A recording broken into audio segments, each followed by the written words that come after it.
Welcome everyone. If you haven't done a webinar before, I hope that we can help you out today. And a lot of you that have heard me we've spoken about a whole heap of different things, and SEO has not been something that I have made a big deal about. And one of the reasons for that is because I am forever speaking to people in this industry who are either locked into contracts or are looking at signing a contract or are being called by hundreds and hundreds of telemarketers. Every time they run something on Google, they get all of these spam phone calls asking them to sign up for contracts for SEO. And so most people's idea of what SEO is those people calling you up and promising to get you on page 1 of Google and things like that. And so through some of the other webinars that we've done, we've talked about some of the ways that you guys can do some SEO stuff cheaply for yourselves. And so I'm really excited to present this webinar today, which is going to go into that in more detail and kind of give you guys the control of what things can you actually do that are going to help you reach more people via Google that are not going to cost a fortune and that are not going to be kind of outside of your control, where you're getting reports that you don't know what they mean and things like that. So if you've attended any of my webinars before, or if you've seen me at a trade night, we're pretty meat and potatoes marketing. It's all about stuff that's basic and that's easy to understand and that will work in that it's going to make you more money than it costs. And so hopefully this version of SEO that you're going to see today is something different to what I suppose most of what is out there. So I'll really quickly introduce us, and then I'll hand over to Nicola, who is absolutely the expert in this department and has a lot to go through with you today. So just for anyone that hasn't, I'll just move this forward. Just for anyone that hasn't been on a webinar before or met myself, I've been working with the HIA for 7 years and I've been owning businesses for around 17. And mostly what I do with the HIA is give advice about marketing. I do some other things like time management. I've got one on tonight. But mostly we talk about marketing and just ways that I suppose small businesses and medium-sized businesses can get some control in their business around getting the phone ringing, and I'm really passionate about that. I don't get paid to talk about that. It's just something that I think this industry needs that information about how can they be in control of their businesses. Nicola, who you are going to meet today, is absolute get for Elemental Solutions. She is has a master's degree in marketing and is an absolute expert in terms of all the digital stuff. And so Nicola, while I'm looking after the clients and doing marketing plans, Nicola is the one that's doing all of the research into what's happening online and how small businesses can do stuff online to get them some great clients and be where your good clients are looking for builders and tradespeople. So very excited to present her today. Just in terms of Elemental Solutions, a lot of people ask us if we do things like a traditional marketing agency would, and we don't. We really just focus on 4 things, which is websites. We do marketing coaching, which is basically helping people with marketing plans and then helping them to do most of that plan themselves, maybe helping out here and there, and support and training. So they all sort of fit around giving advice. We focus just on giving you advice. We can help you find people to do it for you, but most of the time we want to remain independent so that we can then help you critique the marketing that you have in place and make sure that it's working for you. In terms of SEO, Nicola can talk to you about some of the things that we can do to help, but again, it's about giving you the strategies and the plans and giving you the training, and that can be someone in your business like your receptionist or a child or a cousin or a partner or yourselves, and or we can find someone to do it for you, but it's really, again, about us giving you the advice and going, let's find someone independent to help you so that we're not, you don't just have to rely on the advice of the person that's getting paid to do it, which is a big problem with SEO. You've only got one person to trust, and it's the person that you're paying. So again, we're more than happy to give independent advice to anyone that needs questions answered. So please, if you do have questions, if something doesn't, if you don't understand a term, please just type that through to Kerry in the comment box that's on the side so that we can stop and we can translate it for you, because there's nothing worse than sitting through something technical like this and not understanding one of the terms. Please just let us know and make sure that Nicola backs up and explains what it is, so that you can take as much away from this as possible. And then when you get a copy of the recording and a copy of the slides, you can go back over it and use that as a bit of a cheat sheet to do your own SEO. Okay, so what I'll do is I'll flip back to Kerry and get her to introduce Nicola, and then we can get down to the nerdy stuff. Okay, I'll now make Nicola the presenter. So, hello Nicola, are you there? Beautiful. Hello. Excellent. Hi, how you going? Hi, good, thank you. I'll leave you to it. You might just need to do a clean screen if you know what I'm talking about. So, great, thank you. No worries. So today we're going to talk about SEO. There's plenty of things that have changed in the world of SEO over the last sort of 12 to 18 months. So a lot of what you already know is no longer relevant. But the great thing about that is that it means that genuine sites are actually starting to benefit from a lot of the new changes, which is what Google had in mind. So the reason why SEO is critical for your site and online presence is it helps people find you by name. So if somebody has heard about your company, they can put your name into Google and find you easily rather than having to scroll through hundreds of pages just to find you. It adds credibility. In the digital age now, people want to see an online presence. So, you know, you'd know yourself if you want to know any information or you want to look up a business, or for instance, you want to get the tyres changed on your car, you might not have a local provider, so you put it into Google and see. So it just adds that credibility there. It's very cost effective, so once you've got it all set up, it's just a matter of doing some maintenance, and it pretty much just works in the background for you, so that's always great. Your competitors are all doing it, so everyone knows that digital is the way to go now.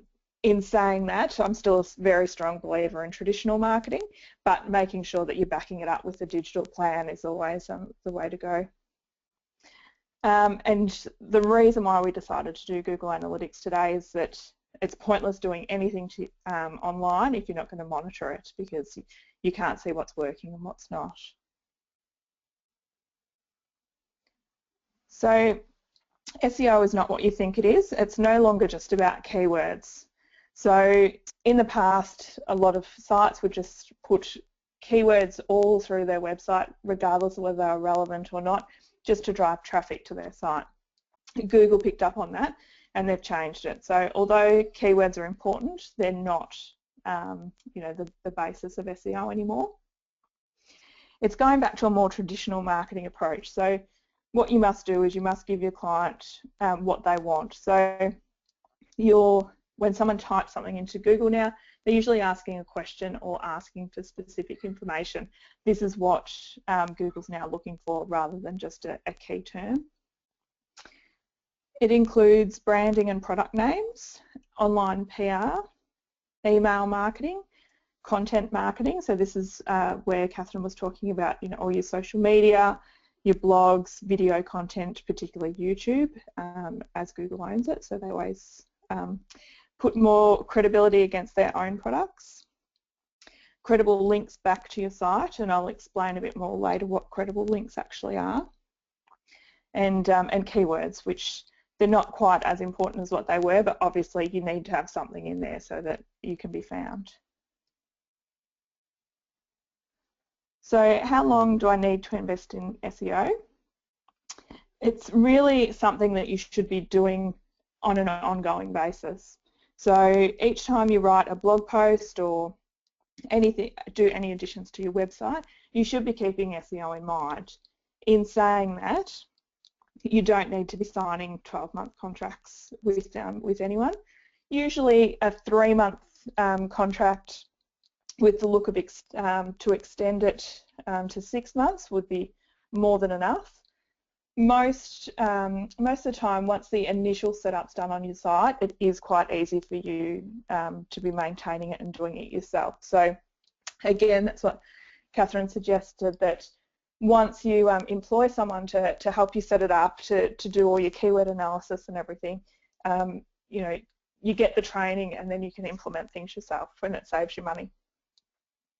How can I tell or find a genuine SEO company?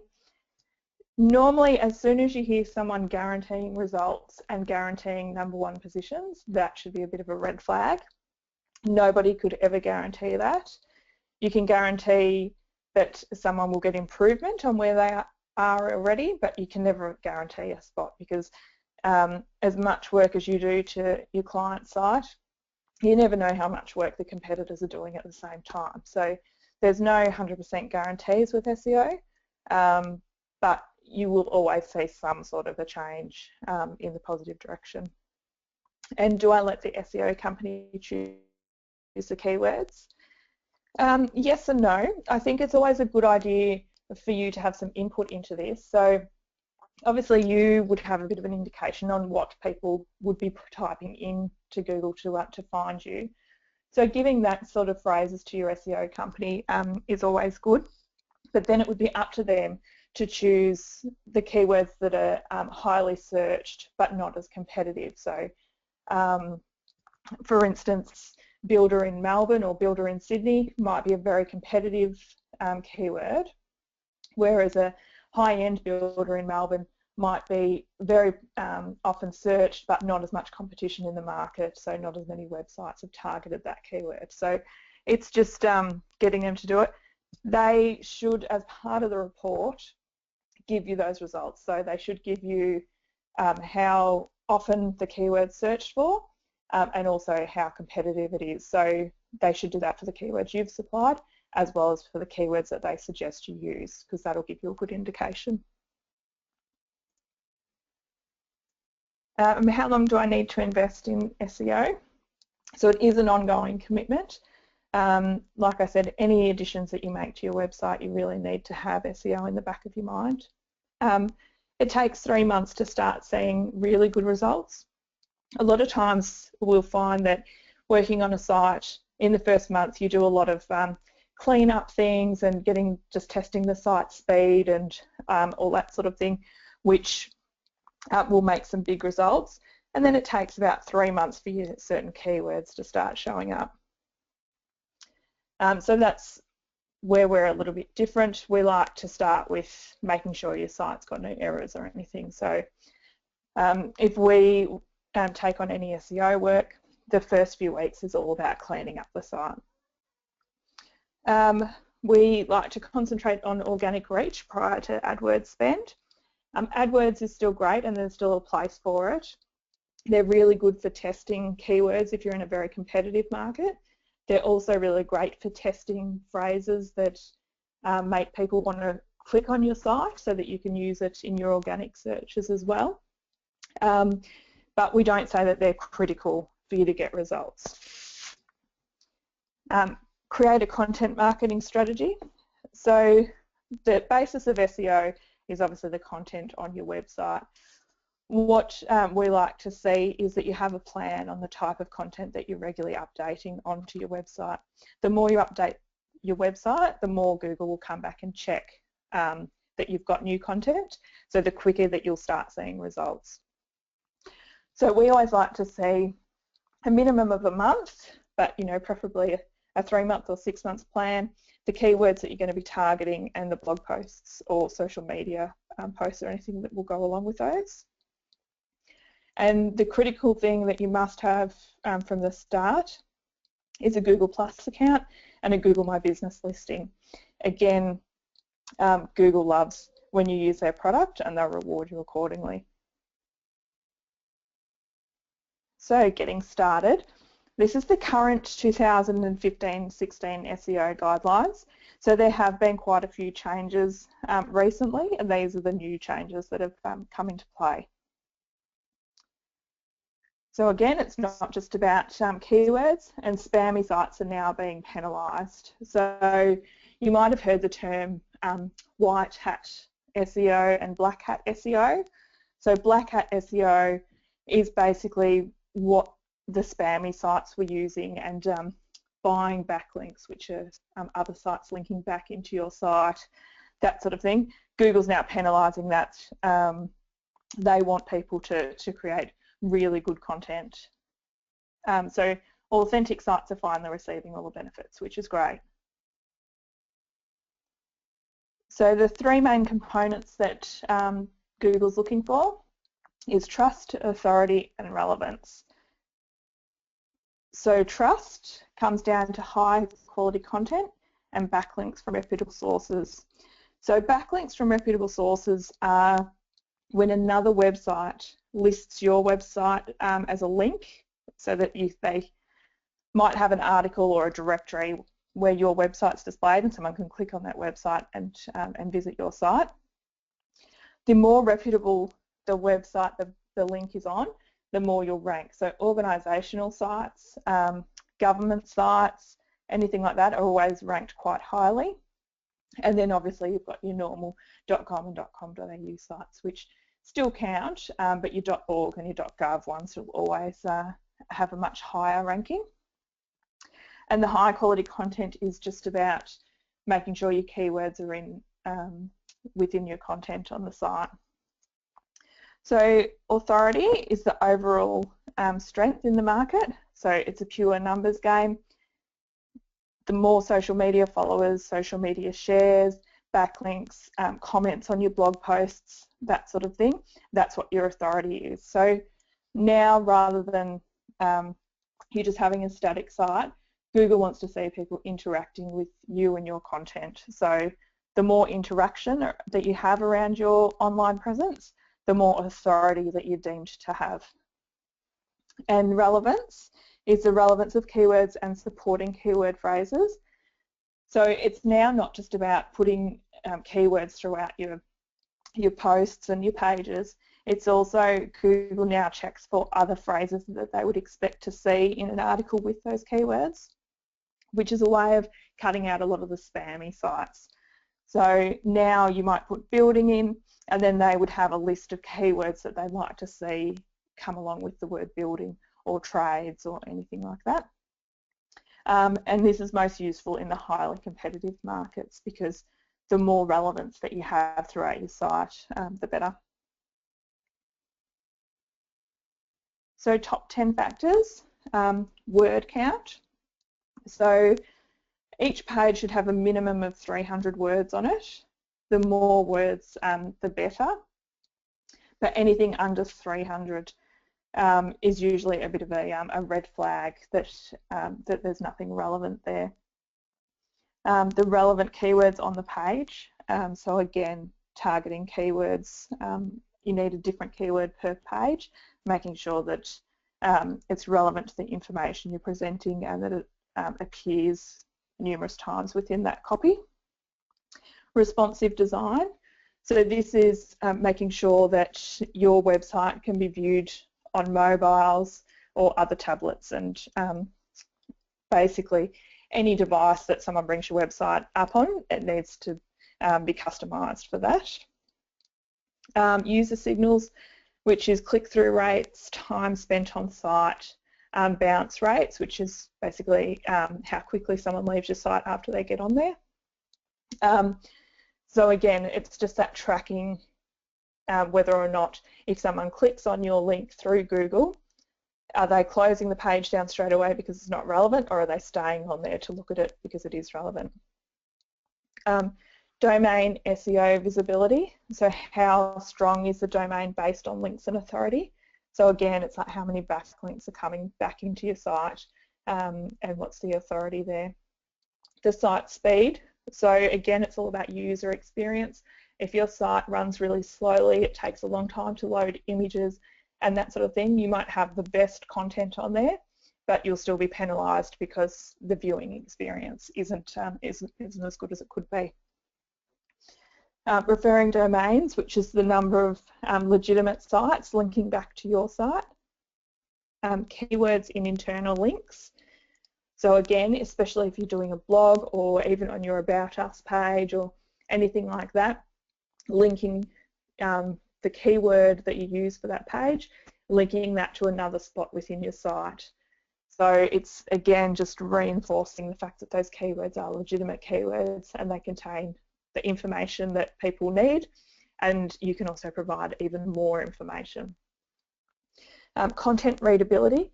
So this is all about, you get a score on how readable your materials are. So what you want is for, say, a 12-year-old to be able to read your content rather than a doctor. And again, this is something that we'll go through. One of the plugins that we use for SEO will give you that score and help you change, give you some tips on how you can improve it. And number 10 is the number of images, and also making sure that your images have keywords in their titles. So if your competitors have more of the above items, they'll rank higher than you, and vice versa. If you have more, you'll rank higher. So step 1, and this is something that I think most people should outsource, because it is something that's a little tricky and can take quite a while, and there's a lot of information that you really need to get these things. So we think that, yeah, this is something you can definitely outsource. So the first 2 steps basically get you set up for doing it yourself. And once these are done, it's much easier. So checking the latest Google algorithm update. So the tips that I just gave you then are the latest ones. 3 months' time, there could be some new ones. So if someone's working in SEO, they automatically know what those latest updates are, and obviously can just pass those on to you straight away. Use search metrics to check Google ranking factors. So there are tools that you can use to see how Google ranks your authority. So making sure that you have all of those as a base to start from is always good. A keyword analyzer. So again, this is basing on, you might give a few keywords, but getting a professional to go in, check what keywords are searched the highest, and then but have the lowest competition. That's what you want them to find for you. There is a term that you will hear if you start looking around at SEO, which is called long tail keywords, which basically are, I guess, sentences or longer phrases for searching. So it's instead of just cafes Melbourne, it might be cafes that sell unique coffee in Melbourne, something like that. So longer keywords are what they're looking for now. Google AdWords for search volume data and trends. So this is actually based on people's advertising spend. So it's a good indication of what people are searching for, but it's not conclusive on its own because it's only based on paid search, not organic search. Using a keyword difficulty tool, again, to check difficulty and to check what we call SERP, which is Search Engine Results Page analysis. Use Open Site Explorer to see the number of links that you need to beat your competition. So this is basically going to say how many backlinks are coming into your site versus how many backlinks are coming into your competitor's site. So it gives you an indication on how much work you've got to put in to getting more backlinks into your site. You need to make sure that your main site navigation is text rather than images. The image ones look great, but Google doesn't really register them properly. Check that you've got the complementary phrases that Google wants to see with your keywords. Checking site speed insights, file sizes, mobile friendly, web standards validator 404 errors, which is basically dead ends within your site, readability test, that sort of thing. So they're all more technical tests. We actually do them as part of like your a website health check, that sort of thing. But if you've got any dead ends within your site, again, you're going to get penalised. And then we check that you're hosted in a local city or at least the local country, because that's going to help with any location-based searches. So once these checks have been done and recommendations for improvement have been put in place, you'll see automatic improvement before you even start doing anything on keywords. So that's why we recommend getting a professional to do this part for you, because you will see some results very quickly. So step 2 is putting in place a digital marketing plan, which is your content management as a way to get authority, social shares and trust. So you use the data that you got in step 1 and create a bit of a content plan, so around blog posts and social media posts, that sort of thing, and working out what sort of content most people are likely to share, because that's what you want to build your trust. Legitimate links to sites. So a great way to get legitimate links is to give testimonials to other businesses that have provided you a service, and then they link back to your site. So you might have an architect or someone that's done some work for you. You provide them a testimonial on their website, and then they link back to your website. They're not saying that you're their preferred supplier or anything, it's just on their testimonials page, but at least it's classed as a backlink. Doing guest blog posts for industry websites or anything like that, again, making sure if you're doing a guest blog post that they link back to your website. Directory listings, so these can be yellow pages, white pages, industry listings, that sort of thing. Just making sure that if there's anywhere that people can find you, true local, anything like that, make sure it's linking back to your website. Other sites advertising your services or recommending you is great for keyword anchoring. So you could get someone to be talking about a service that you provide. That service is the keyword and it links back to your site. Video link building. So as I've said before, Google loves video, especially in YouTube. So doing some YouTube clips, and linking back to your site again is great. Link bait with infographics. So what this is, and some people don't really like it, but I think if it's done properly with infographics and that sort of thing, it's not as dodgy. But it's basically that shock factor headline that make people want to click on it to see what the article's about. So you'll see it a lot with particularly gossip magazines and that sort of thing will do it. But if you do it properly with a good infographic where you provide relevant material, then I think it's fine. Social mentions, so getting other people to mention your business within their social media. Donate and sponsor charities. The best thing with those is normally their sites are a .org or a .gov, so they're a high quality link back. So if you were to donate or sponsor a charity or an event or something like that, particularly for a not-for-profit, I'd always ask that you get included on their website with a link back to your website, even if it's just your logo is linked back to your website. And then feature other well-connected companies. So, for instance, you might find that a company that you use has a really good social media following, their website gets quite a bit of traffic, they rank quite highly in Google.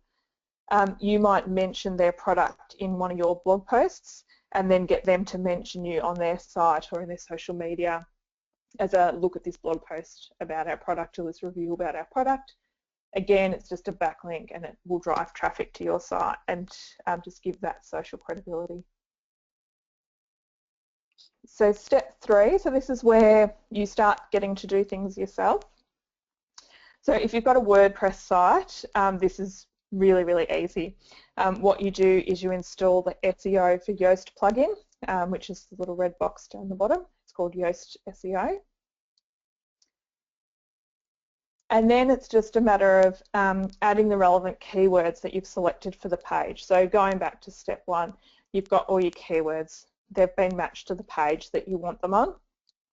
So you, the Yoast SEO, this little screen appears underneath where you update your page. You put in your own focus keyword, which is the one that's already been pre-selected.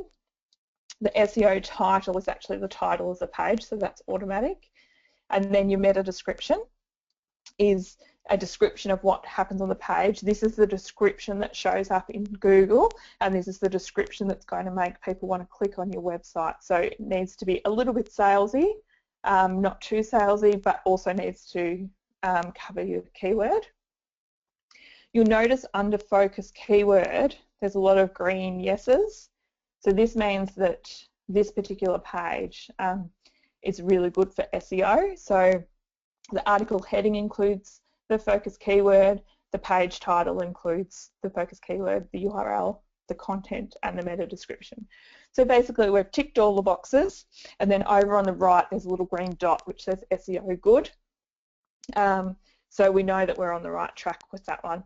That's not to say that the keyword we've used isn't competitive, so we may not get the results we want, but we're on the right track. So then next to the SEO good, you can click on check, and it'll actually give you a list of ways that you can improve your site. So sometimes you'll get a red light there, other times orange, and then obviously green. You're going for green. Orange is a minimum if it's in a really competitive space. But you'll see there again like keyword density, so it's saying it's a bit low. It was only found 3 times, we might add a few more. Sometimes it'll say that your keyword density is too high, so it could be classed as spammy. So just having a look at that. Then the copy scores 56, which is the reading ease test I was talking about earlier. So it says here, try and make sentences shorter to improve the readability. So we might want to go in and do that. The page title contains 39 characters, which is less than the recommended minimum of 40. So again, it's so close to call that we don't worry about updating that. And then you'll notice there's all the green dots. So all of the other things that they wanted to see are in there. You might look at the green dots, like there's one that says that the key phrase appears 2 out of 11 subheadings in the copy. We might want to change that so it appears a few more times. But basically, anything that you need to know is going to be listed on that page analysis. So if you're getting lots of red dots, you can go through and piece by piece you can change it till it turns to green. So you repeat this step for every page in your website, every blog post. Basically, yeah, anywhere on your website you need to go through this process, and each keyword needs to be different. So Google does take some time to crawl through your site again. So if you run the report again immediately, you won't see much change. So try and run the report at least every 2 weeks in the initial stages rather than weekly. Make any other recommendations that come up, and continue running reports monthly and making improvements, changing your keywords, etc. And then from there you can consider adding an AdWords campaign to test what keywords rank best with your customers. Continue adding more copy to your website, which is why we recommend a blog. Remember, don't double up on your keywords. And use long tail keywords as they're the best for this, and easier to mix them up and get better results. So what to look for in a builder rather than just builder. Major changes coming for 2016.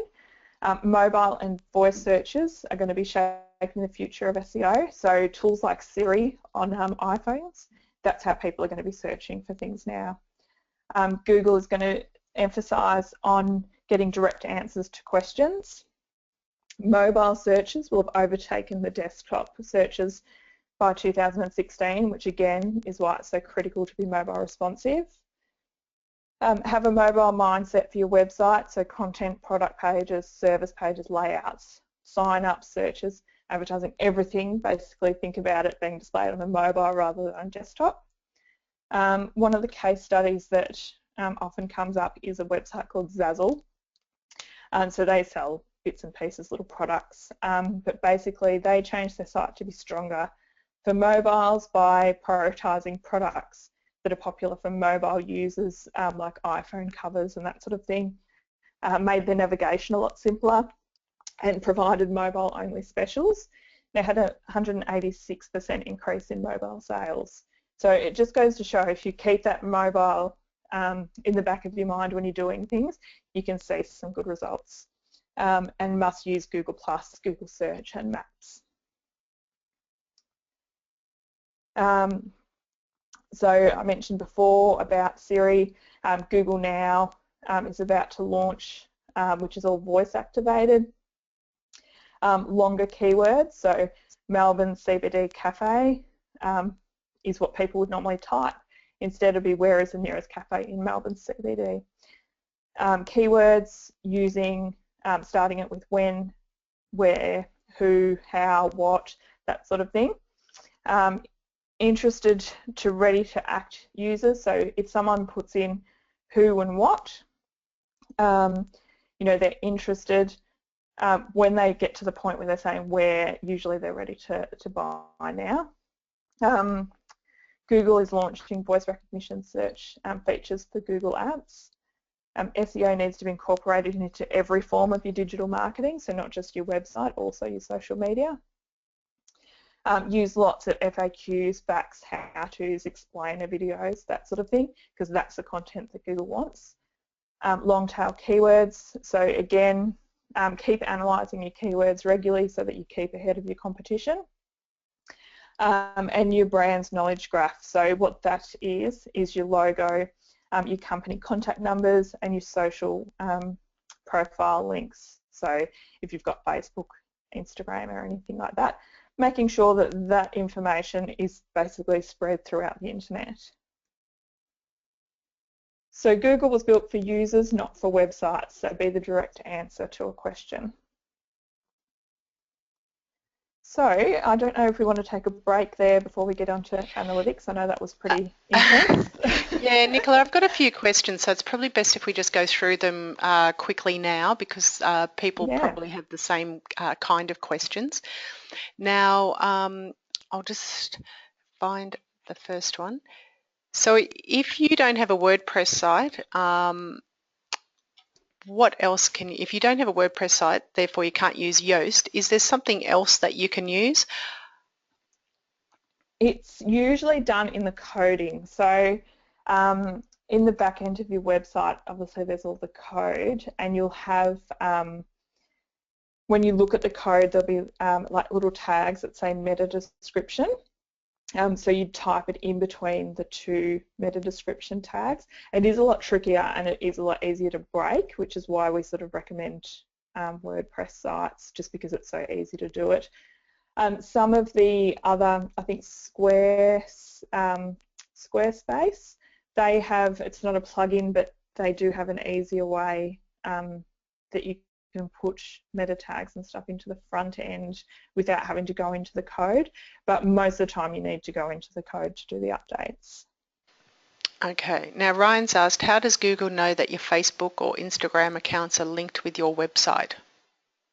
Google knows everything, doesn't it? Google does know everything. It's like the god of the internet. But what happens when you set up a Facebook or an Instagram profile, you put in your web address in your profile setup. So people can always find it there. But then also when you're posting pictures or anything like that, you'd put a little link in it to link it back to your website as well. Okay, and I think we just need to give, a couple of people have asked for the definition or the difference between organic search, and I'm thinking, Jennifer, you might mean paid searches. So if you could perhaps just give a quick definition of what is an organic search and what is a paid search. I did attach an information sheet. I'm not sure if that's coming through to people as a handout, and I have actually got the definitions there as well. So. So organic is basically all of the SEO work that you're doing to your website that I just explained. That gives you organic reach, so you're not paying for any of those results. It's just happening as part of the information you're putting into your website. Paid searches are when you're using AdWords. You pay basically per click or per time that your ad is displayed within Google. So when you do a Google search, you'll see up the top there's like the little ads, and then down the right hand side as well. They're paid searches, and then in the middle is the organic searches. Organic searches are usually more credible than ads because people can put non-relevant information in ads, which is why organic search is always better to rank higher there. Okay, great. I did drop into the chat box a website that Catherine's given us for testing your website speed.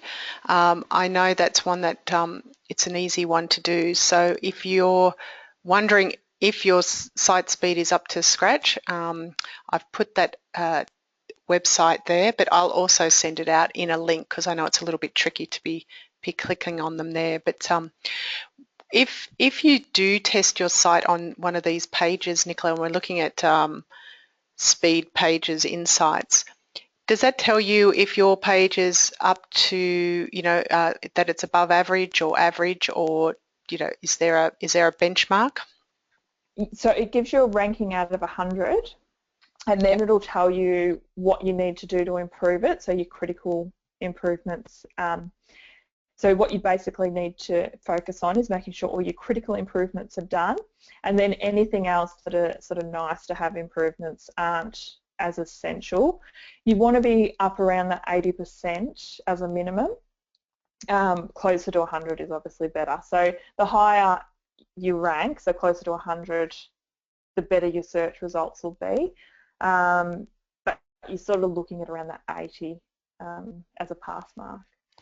Okay, and something that can really slow down a website is images, I understand, and if they're not optimized. So I know that's something Definitely. that you need to keep an eye out for. Jamie has asked early on, you mentioned having at least 300 words per page. He said our homepage is neat with lots of images and doesn't have 300 words. Does this work against us? It can, yes. So what most home pages are done nicely with more images. What I recommend now is that like you keep your images and your nice layout, and then at the very bottom of the website you might just put a small paragraph about your company, linking to your About Us page or linking to a few other pages just to get some text in there. I know other pages in the past as well have, if they've got a white background, they've actually set the text as white so people don't read it. It doesn't mess up the look of the site, but it's there. That's, you know, it's bordering on a bit dodgy because that's how a lot of the spammy sites used to get traffic. But because it's relevant to your site and it's actually, you know, linking within your site, you shouldn't be penalised for it. Okay, and Daniel's asked, can you elaborate on some of the tools for search metrics? So the tools for search metrics, they're usually a paid subscription. The most popular one is called Moz, which is M-O-Z. There's also SEM Rush. There's Majestic. There's quite a few. Most people doing SEO will use a combination of a couple of them because they all give you different results and focus on different things. I like to use Moz because it's been around the longest and it seems to be the most up to date with changes, and they normally give you an alert when Google is making any changes. So them and Majestic I find is always really good for the backlinks. You can still get that through Moz, but Majestic seems to be a little bit stronger on that. And I guess they're sort of your most popular ones. There are quite a few other ones. The only thing to be careful of if you're going to choose to get one of those is to get a higher subscription because the lower price per month that you pay, the less sort of searching through Google, it does. So I think Moz starts at, I think it's around 60 a month, 60 or 70 a month, and for that it'll go through, say, 250,000 pages.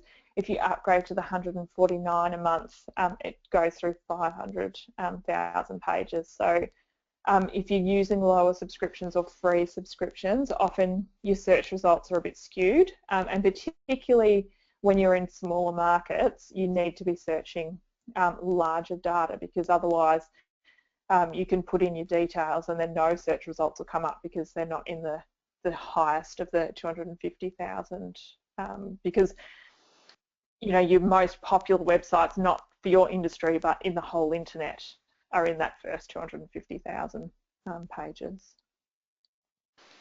Okay, and R&B Solutions said, you said that the main navigation on your site should not be images and should be text. By text, do you mean button links or hyperlinks in your text paragraph? A little bit confused as to what you mean by navigation by text. So your menu bar up the top of your website, so your main menu. A lot of people have used those, like done menu buttons, which are images rather than text. So making sure that your menu is text-based rather than image-based. Okay, and Vicky has asked, I built my page in Wix, which has alternate text for each image. Does that work towards my 300-word minimum? No, so your image text doesn't go to your 300 words. Your 300 words is the actual text on your page, but your alt text, you should be putting your keywords in there as well. Okay, and we briefly touched on AdWords, and Peter's asked, how can you avoid your competition from continuously clicking on your, I guess, your ad? Yes, unfortunately, that's something that you can't avoid. It's just one of those unethical things that some companies do. Other than, I guess, targeting different keywords and measuring to see whether or not you're getting customers still, but they're perhaps not seeing you, that's about all you can do. Okay, Christine said, has asked, my website is mobile responsive but not mobile optimized. As a small builder, should I have my site redone so it's mobile optimized? If it's mobile responsive, then it should be optimized for mobile. So what mobile responsive means is that it's optimized for mobile devices. If you like, you can give my email address out so that she can send me the link and I can have a look at it if you like. Yeah, I'll do that for Christine. I'll just send her a message a little bit later. So I think that's all the questions we have on SEO at the moment. So we might move on to, unless anybody's got anything to type in quickly. Shirley's asked, is WordPress mobile optimized? I'm pretty sure if you've built a WordPress site recently, it would be mobile optimized. There is a website you can use that you can type your website into and it will show you, won't it? Yes, that's in Google Development Tools, which is the same place where you get the site speed. Okay, so try that if you're in doubt. I usually just look up my website on my phone and just make sure that it looks okay on the phone. But it is that website that I sent through earlier in the chat box. You can use that one too. And WordPress, basically you have to choose a theme that's mobile friendly to be mobile optimized. So there are still some themes out there on WordPress that aren't optimized for mobile, which is where a few people are getting caught out. Okay, so Shirley, so and James has mentioned that too. So you've got to choose an optimized template. Yes. Or you can upload it. Or if you're getting a site developed, a custom site developed, make sure that as part of your quote that the developer is providing that service. Definitely. Okay, well, we will move on to Google Analytics, and I'm sure you're going to amaze me with some of the information you can gather from websites these days. Yeah, it's actually a little bit scary to know how much information's actually tracked. So the reason you have to put Google Analytics in on your website is it measures where all your traffic is coming from. You can see what percentage of traffic is mobile versus desktop, because although mobile searches are becoming the popular thing, there are some industries where people are still using their desktop, so at least this customises specifically for your own site. It tells you how long people are viewing your pages, what pages that they're viewing, where they're coming from, demographics about them, the search by dates and time to see if you've run certain promotions or ads or anything like that, whether it's working. So you might do a trade show or something like that. You give out a heap of brochures and business cards. You can actually go into your Google Analytics and see whether or not you get a spike in website traffic, which will give you a bit of an indication on whether people looked at your brochure or your business card or if they've thrown it in the bin. So this is what Google Analytics looks like. So that'll be the home page that you would see on your Google Analytics. You'll see here that it's got the little graph which shows you how many sessions are on there, the amount of pages people have viewed per session, the percentage of new sessions. It'll give you your new visitors versus your returning visitors. When you're trying to sell services through a website, it's always great to see a larger number of returning visitors because it means that they're interested and they're getting warmer and ready to purchase. So that's something to keep a track of. And here you can see that there's been 21 users in that little time period that's there. So you can customise the dates as well. So on the side, the left-hand side, you've got like a menu with all different types of information available. So first of all, we're going to look at the acquisition overview, which is basically where is the traffic coming from for your site. So on here, you'll notice that referral is the main type. So referral is basically clicks from other websites. Sometimes it can be spam referral, but other times it is legitimate. Direct, which is the green, is basically people typing in your website address directly. The orange is your social, so coming from social media networks. And then the yellow is organic search, which is through a search engine.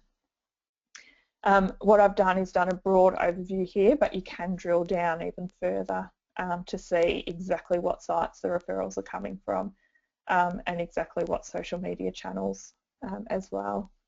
You used to be able to see the keywords that people were searching under the organic search, but Google's actually taken that away now, unfortunately.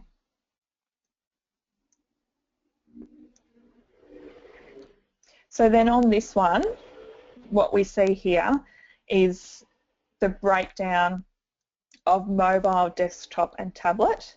So for the date range that's in there, you can see that there's been 168 total views of the website and 127 of those were done on a desktop.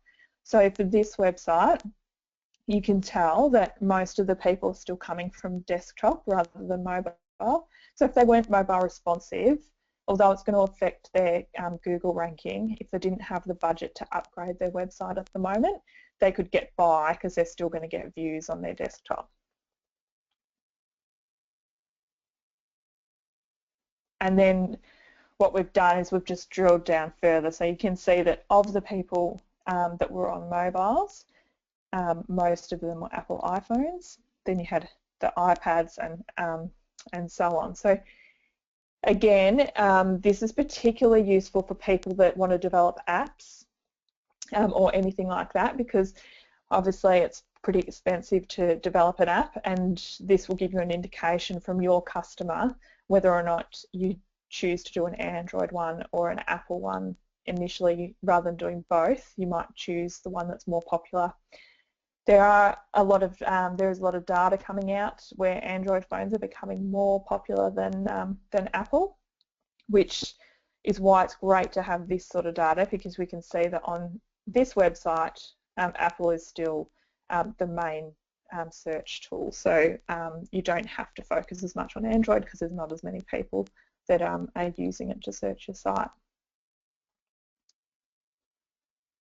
So engagement, this is a really good one to look at. It'll actually break down the amount of time people are spending on your site. So here we can see 0 to 10 seconds, 119 people were only on the site from 0 to 10 seconds, which isn't great. This means that the site has a really high bounce rate, which is going to affect your Google search, because obviously people are coming onto the site, finding it's not relevant, and then jumping straight off. So this site would need to be looking at the keywords and making sure that that there's not a lot of irrelevant keywords in there, and also making sure that there's not a lot of spammy sites coming into it, which is probably what's happened.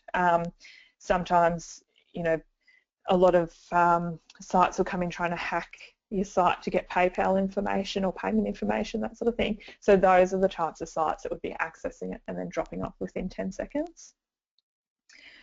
The reassuring figure here is between 61 to 180 seconds, 17 people stayed on there for that amount of time, which means that they had a good look. They've probably visited more than one page and gathered a bit of information. So all the ones that have stayed on past 60 seconds are more than likely to be gathering information.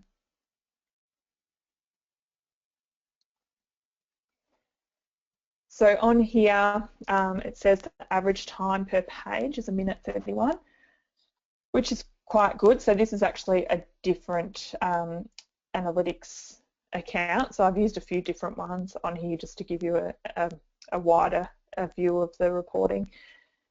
This site has a bounce rate of 67%, which is really great. A lot of sites are up around the 98% bounce rate, which is not good at all. 67% is fantastic. The average time on page being 1:31, again, that's also really good. And then it shows you here down the side on the home page. You've got a lot of people coming in on the home page. The About Us page, our team was sort of next, marketing coaching next. So again, it shows you your most popular pages, the amount of people that are viewing it, and that sort of information. This page tells you the demographics, so where people are viewing your site from. You'll see the number 2 view here is India. That gives a good indication that those ones were more hacking sites, because the site attached to this analytics is Australia-based. They service Australia only. So it just means that there's a lot of regions that are coming in for unnecessarily. They're going to be contributing to a higher bounce rate. Great to see that over, that the majority of the site is coming from Australia though. So they're getting a good range of potential customers coming in. And then this one also, some people think it's not important, but it is if you're building a new site. What it's telling you is what browser people are using. So whether it's Chrome, Safari, Firefox, Internet Explorer. The reason why you want to know this information is often sites will be optimized for Internet Explorer or Safari or something, and they won't work on other browsers. This information here will let you know that, okay, 104 of your visitors came via Chrome. You need to make sure that your website works brilliantly on Chrome. And then, it shows you which ones you need to test on to.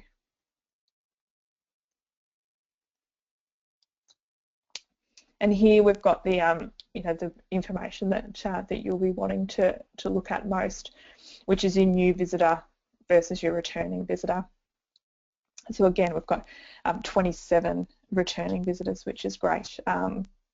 It means that they obviously like what they saw the first time, they're coming back for more information.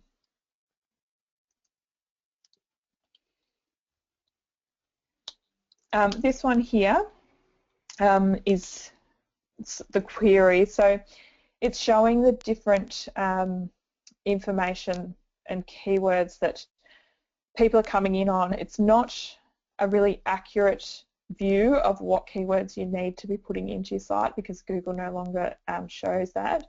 These keywords would be coming up from people that are logged into their Google account when they're searching for this website. So it's not a great indication, but it'll give you a little bit of an idea on what you're looking for. So you'll notice that the business name was the #1 search, and then from there you can also see what else people were looking for.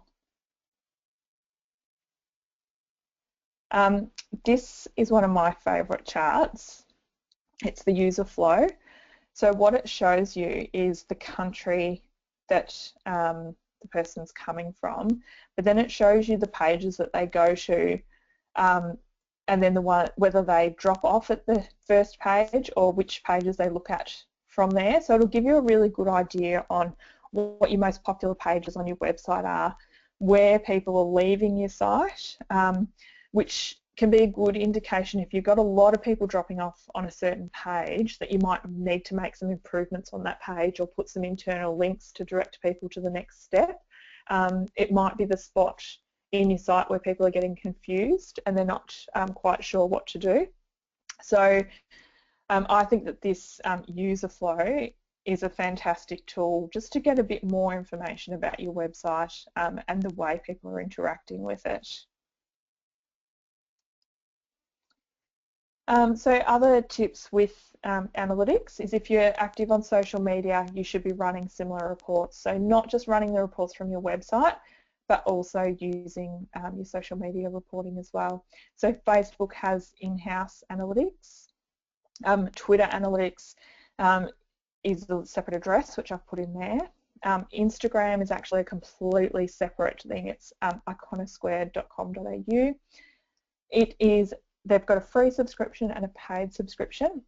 I think it's about $4 a month for the paid subscription. If you do the free one, you've actually got to log in every day for it to keep updating your stats. But if you use the paid one, it'll automatically update itself each day, and you can just run a monthly report. Though Instagram one will basically tell you your most popular photos, who engages with you the most, yeah, all the information that you need there. And Pinterest also has an in-house one as long as your account's set up as a business account. Other measurement tools that you can use include Social Sprout, Hootsuite, and other bulk posting apps like Buffer and a few of those. So you can be, if you set up all of your social media to post out of one of those apps, then it'll give you all the analytics internally there. The only thing is we recommend that you never post from Facebook anywhere else other than in Facebook because they penalise you accordingly. And one of the things that we do is some social media plans and reviewing your social media as well if you needed to check if you're in the right direction or needed some help with your analytics and reading what they actually say. So in summary, never use an SEO provider that guarantees position 1 results. That's the biggest red flag that you'll ever hear when someone's trying to sell you SEO. Make sure that you're up to date with the latest changes in Google or have someone that you trust that has those updates and that can keep you updated. When someone's trying to sell you SEO, just make sure that you hear things like content management, and that sort of thing. That's what you want. That's going to be the basis of your SEO plan. So make sure that they're telling you that they're going to help you with that. Don't try and do it all yourself. Work with a professional to help you get started. So again, getting a professional to do those first couple of steps, give you some training and set you up and then you can run with it yourself, and you might just get them to come in and do a review every few months and run some more reports for you. Doing all the work to your website, it's pointless unless you measure it and track the results. And always measure all online activity and save the monthly reports for comparison. So over a 12-month period, you'll have all those Google Analytics and all your social media analytics. It'll just help you to work out if there's any patterns of when the peak traffic for your site is. And it might be that you rearrange your content accordingly during those times, run some promotions, or just try and do something to encourage more interaction. It might also mean that you do some work on getting interaction at other times of the year as well. But it's also a great way to make sure that if you've got your website up on a banner on the side of the road, or if you're attending trade shows or anything like that, fantastic way to measure whether you're getting anything out of those marketing methods as well. So what we can help you with is we can help with the keyword analysis, so helping you pick what your the best keywords for you to be focusing on are. Keyword copywriting, so as I mentioned, all your blog posts, you should be having SEO in there. We can help you with either showing you the best way to write those articles so that it flows and it doesn't seem like it's an SEO blog post, or we can write those for you. We can help you with a social media or a content strategy plan, and social media monthly reviews or training or anything like that. So Catherine and myself are here to answer any questions or to help out where necessary, or to get you on the right track so that you can be doing all this yourself, or get someone within your team to help you out. So I think that leaves about 15 minutes for any more questions. We've got through that a little bit quicker than I thought, so that's good.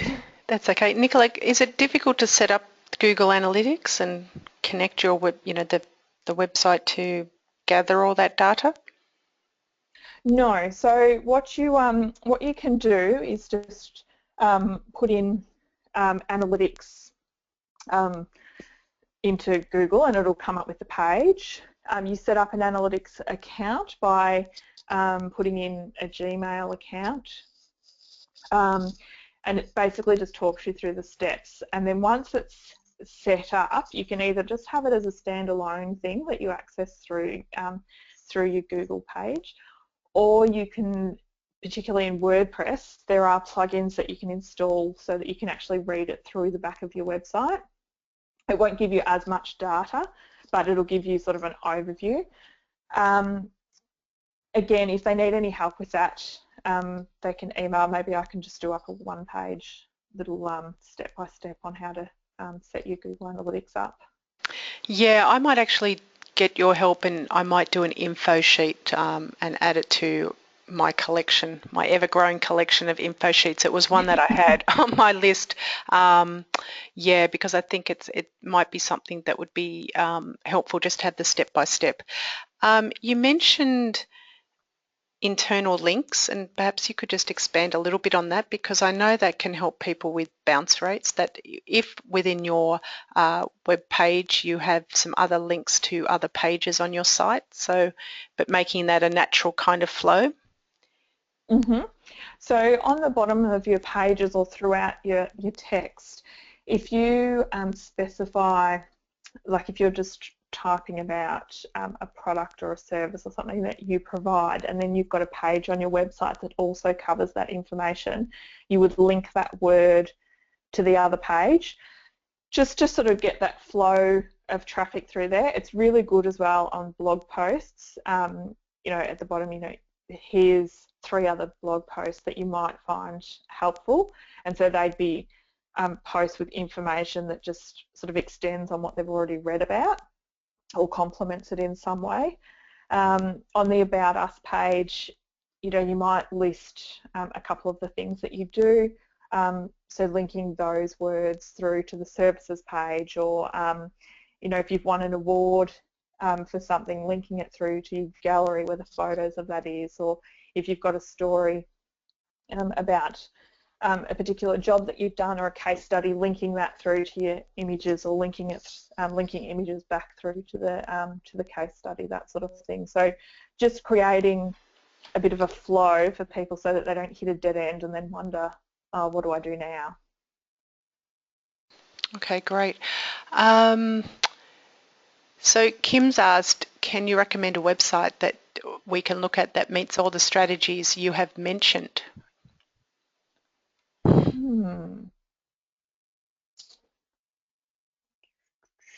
That's put me on the spot. I might have to think about that and give you and give it to you to send out, because there's probably a few that are being worked on at the moment, but they're not 100% there yet. Okay, I can send that out. What you can do, if you do a Google search of a topic that you're interested in, the top 3 sites that turn up in Google, they're going to be ticking most of the boxes. Yeah, the ones under the paid ads. Yes, yep. So the top 3 under the paid ads are always going to be ticking the majority of the boxes that they need. Okay, Danielle said, I was trying to check some stats about my website and came across Google page ranking. How important is this score? So that is important. Your Google page ranking is how, I guess, Google thinks that your authority and trust is. So you want a high, like a 1, 2, 3, sort of up to 10 means that you're going to be on the first page. The higher the number gets, the further through Google that you are. Sort of anything after page 2 or 3 pretty much means that you're not going to get seen, because most people won't go through anything. I think there's a saying, something about the best place to hide a dead body is on page 4 of Google. Once you get to there, it's you're gone. You mentioned early on in the website about one of the things you can do to help improve SEO is you talked about cleaning up your site. Can you just give some examples of what you would do to clean up a site? Yeah, so cleaning up a site would be running all those tests, like your site speed and your usability, the reading rankings, making sure all your images are labelled, optimised, all your links work, that sort of thing. And then also going through and just like checking all your copy, making sure that it's all right, all your grammar's right, that sort of thing. Yeah, basically making sure that the end user experience is really smooth process. Okay, you mentioned when we were talking about Google Analytics that with Pinterest and Twitter there were a couple of tools that you had to pay for a subscription, and Uma wondered, are the free ones sufficient, or what's the difference between the ones you pay for and what's free? Google Analytics is free, but yeah. So the social media analytics, the only one that you have to pay for is Iconosquare, which is the one that links to Instagram. The free one is exactly the same. The only thing is that you've got to be really disciplined and log in every single day, 7 days a week, to get relevant information.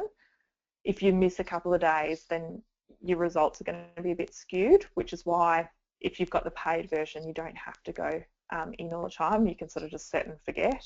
But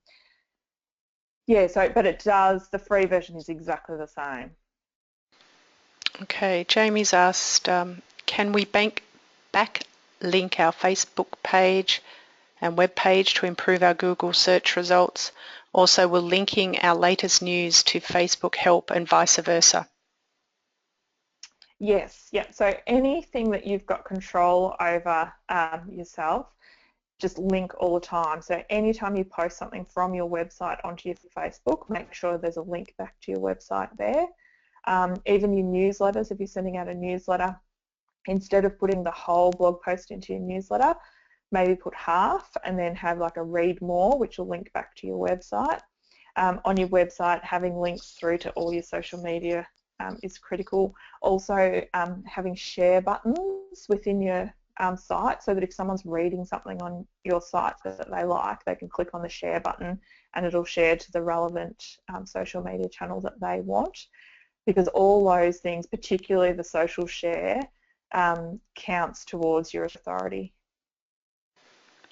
Yeah, so those backlinks and things like that are really important, aren't they, these days? So I think you gave some really good tips there on how you can get those backlinks. It was something I hadn't really thought about before, but trying to get those links from perhaps suppliers you mentioned. Yes, yep, testimonials are a great way. Yep. And yeah, mentioning other businesses within your content and then getting them to mention it on their social media and linking back to your site is good too. And so if people, I think we've mentioned with SEO, it's great to have new content on your website, which is why blogs are becoming quite important. And if people, and with Facebook posts as well, so if people are struggling with that, as I said, we have our webinar coming up in a couple of weeks. I know it can be daunting sometimes to think about social media, so I'll send out the link for that webinar as well. But sometimes I think people get worried about what kind of content can you keep adding to a website. Just say you're a small building company, what sort of content can they, what can they keep adding? So initially you'd start off with, you can focus on a lot of the questions that customers ask you or potential customers ask you. So a lot of FAQs talking about the stages that are involved in the build process, that sort of thing. But then as you start getting stuck for content, you can also review products. You can do like helpful hints for people. You could even do, things that people need to check off before they do the build handover and that sort of thing. There might be something that's completely left field, or a new light globe that's just been announced, which is more eco-friendly or something like that, or that's going to help your ranking, your 5-star ranking or 7-star ranking or whatever. Reviewing some of those products and that sort of thing. The way that your house should be built. Should you face north? Should you, where should your bedroom windows be? That sort of thing. So it's that's why a content plan is so good to have, because you can just brainstorm a heap of different topics and then just add how to, where is, what can, like adding those sorts of starting points to different topics will give you 10 or 15 different blog posts. And if you're doing it over a 12-month plan or a 6-month plan, you space it out so that you're not running the same content every time, but you can repurpose content you've already done and just tweak it a little bit, changing the headings and that sort of thing, and adding a little bit of a spin on it.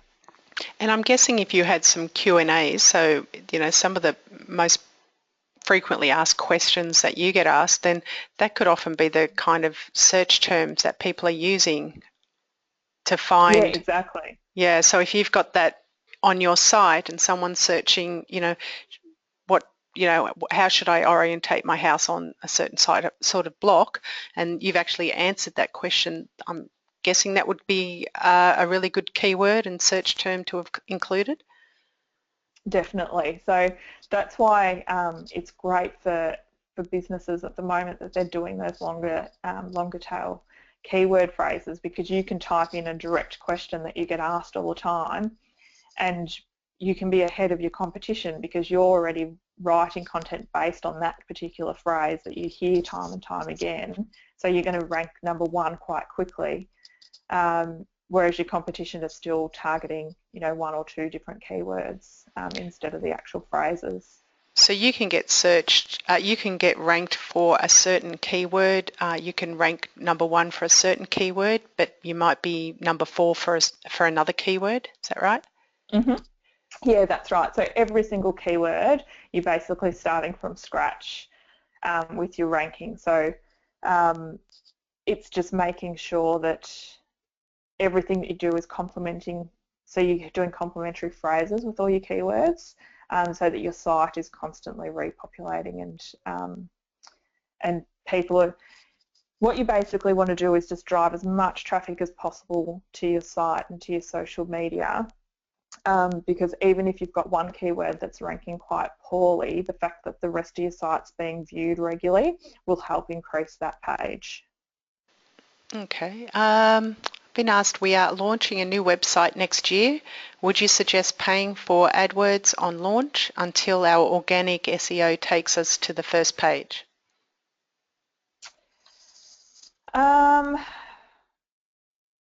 It's kind of a tough one. I think with your relaunching the site, I would make sure that you spend a lot of time in the setup with making sure all of your keywords, and you've actually got a strategy in place so that when you launch, you're getting results organically straight away. You might do a couple of AdWords campaigns, maybe to test the marketplace and to see, but look, I think that it's something that if you're sort of a bit tight on budget, I'd be putting more money towards content development than AdWords initially. Okay, hopefully that helps. I've got a question here about, is it possible to remove a bogus review on Google? There's a process to go through. So you have to contact the person who did the review, ask them to remove it. They basically get 90 days then to remove it. From there, and you've got to do this in writing, from there you can send an email through to Google which says that this is a bogus review, this is the correspondence we've had with this reviewer. They still haven't removed the review even though we've asked for it. Can you please remove this review? Okay, Google doesn't like to be asked though. No. They prefer you to sort it out yourself. Yeah, but yes, I didn't realise that you could actually, I guess, get to that point and ask Google. But I guess it's a problem for a lot of people these days because there are a lot of review sites and sometimes they're not accurate reviews. Yeah, so I think it also depends, like whether Google steps in or not will also depend on whether the site that it's coming from is deemed as being a really legitimate site or not. So it's much easier to get reviews and links and stuff taken down from sort of dodgier sites. So sometimes there are a few companies that will just backlink to sites for their own gain, I guess. And usually those backlinks are quite dodgy. So it's difficult to get them removed, but Google will do it because they know the site's not a legitimate site. If the review has come from what they deem as a legitimate site, they won't take the review down. Jamie's asked, can you explain what's involved in setting up a Google Plus and Google My Business account, and what business content do they Google contain? Plus one will be covered as part of the social media. Because it's one of your social media channels. And a Google My Business linking, yeah, we will cover in that social media one as well because it's all part of the Google Plus, and that sort of setup. It probably will take a little bit too long to explain now without having any slides or anything. Yeah, but if he needed to know before there's plenty of like YouTube clips and that sort of thing that you can watch to see how to set them up if you wanted it done before the social media webinar. Yeah, Google Plus is an interesting one, isn't it? I think we talked about this previously, that it was something that wasn't on my radar, but you've mentioned that it's becoming, I mean, obviously Google favours it, so it's a good place to be. It's good, good to get yourself everywhere that Google wants you. Exactly. Anything that Google owns, you need to be there.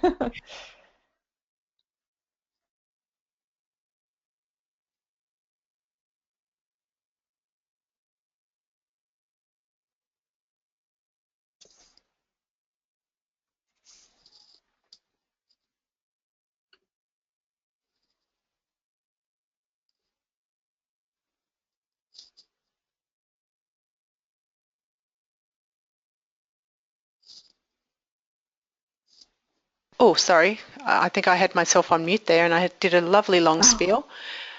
So I just wanted everyone to know I'll send out those links in the next couple of days with the recording, the slides and so forth. If you've got any questions after the webinar today, just email me those, and I'm sure Nicola will be more than happy to help us out.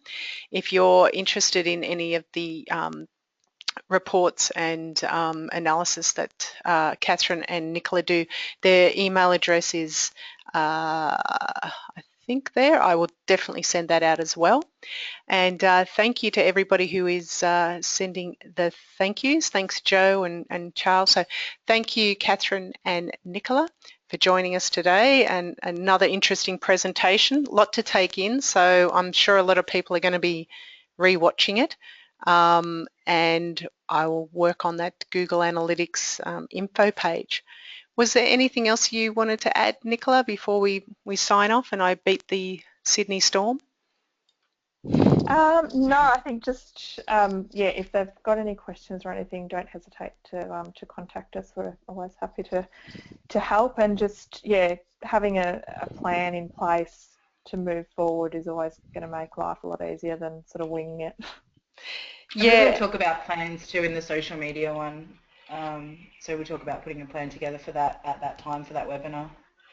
Yeah, I think it's really important, isn't it? Because otherwise you can get really overwhelmed. But once you sit down and actually have a plan, and I think we will probably also talk about how to repurpose some of your content as well. So, so you're not writing hundreds of different articles. There's ways that you can repurpose. So thank you everybody for joining us. Thanks Jennifer and Graham and Uma, Joe for your messages, and have a good afternoon everybody, and good morning for those in WA. Thanks again for joining us, and keep an eye out for our next webinar not next Wednesday, the Wednesday after. Thanks everybody. Thank you. Bye.